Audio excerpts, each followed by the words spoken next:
నమస్తే మిత్రులారా, నేను మీ శ్రీనివాస్ చౌహాన్ అడ్వకేట్. మిత్రులారా, తల్లిదండ్రుల వద్ద నుంచి వేరే కాపురం పెట్టాలని భార్య భర్తను వేధిస్తే భర్త విడాకులు కోరుతూ న్యాయస్థానంలో కేసు ఫైల్ చేయవచ్చా? సో మిత్రులారా, రీసెంట్గా కలకత్తా హైకోర్టు జర్నమండల్ వర్సెస్ ప్రశాంత్ కుమార్ అనే కేసులో కేసు నెంబర్ FA25/2010 అనే ఈ కేసులో చాలా కీలకమైనటువంటి తీర్పునిచ్చింది.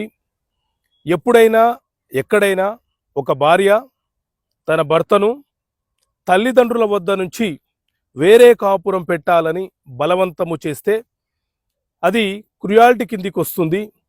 అదేవిధంగా భర్త నేరం చేయకపోయినా భార్య అతని మీద అనేక ఆరోపణలు చేస్తూ క్రిమినల్ కేసు ఫైలు చేయించి అతనికి ఉద్యోగం రాకుండా అడ్డుకుంటే అది కూడా క్రుయాలిటీ